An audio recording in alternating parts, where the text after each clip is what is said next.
హరి ఓం. ప్రియాత్మ స్వరూపులారా, ఈ జిహ్వాగ్రే వర్తతే లక్ష్మి, ఈ శ్లోకం గురించి పెద్దలు చెప్పగా ఒక చిన్న కథ నేను విని ఉన్నానండి. అది ఇప్పుడు మీతో పంచుకుంటాను. ఒక ఊర్లో ఒక గుడ్డివాడున్నాడు. పుట్టంధు. కాబట్టి అతడు ఏ పని పెద్దగా చేయడు. ఎవరో ఇంటి వాళ్ళో బా పోషిస్తూ ఉంటారు. అతడు ప్రతిరోజు ఊరికి శివార్లులో ఉన్నటువంటి ఒక రావి చెట్టు క్రింద ఒక చప్టా ఉంటే, ఒక గట్టు ఉంటే దాని మీద కూర్చొని ఏవో కాలక్షేపం చేస్తూ ఉంటాడు. ఎవరితోన్నా సత్సంగాలు, మంచి మాటలు అట్లా. ఒకరోజు అతడు ఆహ్, అరుగు మీద రావి చెట్టు కింద అరుగు మీద కూర్చొని ఉండగా, ఆ చెట్టుకి అటు ఇటు 2 దారులుంటాయన్నమాట.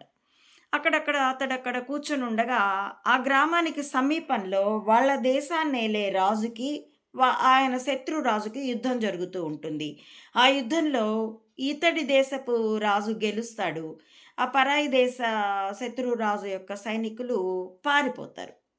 అలా ఒక 50, 60 మంది పారిపోతే, ఆ పారిపోయిన దిక్కుకి వాళ్ళని తరుముకుంటూ ఇతని నివసిస్తున్నటువంటి దేశం యొక్క సైన్యం వాళ్ళని తరుముకుంటూ వస్తూ ఉంటుంది. ఆ సందర్భంలో ఇతడు ఆ చెట్టు కింద కూర్చొని కృష్ణారామ అనుకుంటున్నాడు. ఒకతను వచ్చి, "రేయ్ గుడ్డోడా! ఇటుపక్క ఎవరన్నా వెళ్లారా?" అని అడుగుతాడు. అతడంటాడు, "అవును బాబయ్య. నేను ఇటు ప్రక్క నా కుడి చేతి వైపు ఉన్న దారిలో కొందరు వెళ్ళడం, వేగంగా పరిగెత్తుకు వెళ్తున్న శబ్దాన్ని నేను విన్నాను" అని అంటాడు. అంటే సరే అతడు వెళ్ళిపోతాడు. మరి కాసేపటికి మరొకతనొచ్చి, "ఏమయ్యా! ఈ దారిలో ఎవరన్నా వెళ్ళడం చూసావా?" అంటారు. ఇతడు అదే సమాధానం చెప్తాడు. మరి కాసేపటికి ఇంకొకాయనొచ్చి, "సోదరా! ఈ దారిలో ఎవరన్నా వెళ్ళడం చూసావా? గమనించావా?" అంటే, "అయ్యా! ఇదిగో నా కుడి చేతి వైపున్న దారిలో కొందరు వెళ్ళడం విన్నాను." మరి కాసేపటికి ఇంకొకాయన వచ్చి, "నాయనా! ఈ దారిలో ఎవరన్నా వెళ్ళడం నీకు తెలుసా?" అనంటే, అతనంటాడు, "మహారాజా! ముందు మీ సైనికుడొచ్చాడు. ఇదిగో నా కుడి వైపునున్న దారిలో శత్రుదేశ సైనికులు పారిపోయారని చెప్పాను. వెళ్ళడం విన్నానని చెప్పాను. తర్వాత మీ సేనాపతి వచ్చినాడు. తర్వాత మంత్రి గారొచ్చారు. తర్వాత ఇప్పుడు మీరొచ్చి అడుగుతున్నారు. అందరికీ చెప్పిన సమాధానమే మీకు చెప్తున్నాను. ఇదిగో నా కుడి చేతి వైపున్న దారిలో సైనికులు వెళ్ళిన ధ్వని నేను విన్నాను." అంటే రాజు చాలా ఆశ్చర్యపోయి, "నాయనా నువ్వు చూడబోతే గుడ్డివాడివి కదా! మొదట వచ్చి అడిగిన వాడు సైనికుడని, తదుపరి వచ్చిన వాడు సేనాపతని, ఆ తర్వాత వచ్చింది మంత్రని, ఇప్పుడు వచ్చింది నేను రాజునని ఎలా తెలుసుకున్నావు? నువ్వు చూడలేవు కదా!" అంటాడు. అంటే ఈ గుడ్డివాడంటాడు, "మహారాజా, వాళ్ళ మాట తీరును బట్టి వాళ్ళెవరో తెలుసుకున్నాను. మొదట వచ్చిన అతడు 'రేయ్ గుడ్డోడా' అన్నాడు. అతడి సంస్కారాన్ని బట్టి, ఆ మాట తీరును బట్టి అతడు సైనికుడు అనుకున్నాను. తర్వాత వచ్చినటువంటి సేనాపతి 'ఏమయ్యా' అని సంబోధించాడు. 'రేయ్' అనలేదు. తదుపరి వచ్చిన ఆయన 'సోదరా' అన్నాడు. నా వంటి పేద గుడ్డివాడిని తన తమ్ముడుగా లేదా తన అన్నగా అంటూ సోదరా అని ఎవరు పిలుస్తారు? ఆ సంస్కారాన్ని బట్టి, ఆ మాట తీరుని బట్టి వచ్చిన ఆయన మంత్రి గారనుకున్నాను.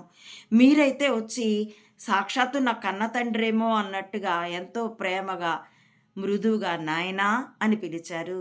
ప్రజల్ని కన్నబిడ్డల్లా చూసుకుండే మీ సంస్కారం, మీ భాషని బట్టి మీరు మహారాజని తెలుసుకున్నాను అనంటాడు. అంటే రాజు ఎంతో సంతోషించి కళ్ళు లేకపోయినా అతడికున్నటువంటి ఇంగిత జ్ఞానానికి, అతని యొక్క సంస్కార బుద్ధికి ముగ్ధుడై అతడు జీవితకాలం సుఖంగా ఉండేందుకు వికలాంగుడికి ప్రతి నెల అతడికి కొంత డబ్బు ముట్టేట్టు ఒక సహాయాన్ని ఇచ్చి రాజు సంతోషిస్తాడు. ఈ గుడ్డివాడు కూడా ఎంతో కృతజ్ఞతలు చెప్పుకొని సంతోషిస్తాడు. అలా మంచి మాట తీరు మల్లెపూల గంధల్లా చుట్టూ అందరినీ ప్రశాంతపరుస్తుంది, ఆనందపరుస్తుంది కూడా. ప్రేమని అందమైన మాటల్లో, సంస్కారయుక్తమైన భాషలో, ఒకవేళ విమర్శ అయినా సరే, అవతల వాళ్ళ మీద మనకేమీ ద్వేషం లేనప్పుడు ఎంతో హృద్యంగా, సహేతుకంగా, ఆ సహేతుకతని ప్రెజెంట్ చేసేటప్పుడు మాట పదునుగా ఉండొచ్చుగాక, కానీ అవి తిట్లయి ఉండవు, ద్వేషంతో నిండవు. కాబట్టి ఇలాంటి ఈ నీతి శాస్త్రం మనకిచ్చేటటువంటి మార్గదర్శకాన్ని మనం మన భవిష్యత్తు తరానికి అందిద్దుముగాక. అలా అందించాలని కోరుకుంటూ, అలాంటి అవకాశాలని ఈశ్వరుడు మనకు ప్రసాదించాలని ప్రార్థిస్తూ, నా ఈ వీడియోల కంటెంట్ మీకు బావుందనిపిస్తే, పరిశీలనార్హం అనిపిస్తే please like, share and recommend my channel to others as well subscribe it. Please support Ammaodi Mata Anantananda to spread the truth of either spying or spirituality up to the roots of this society and support me financially also. Thank you for watching.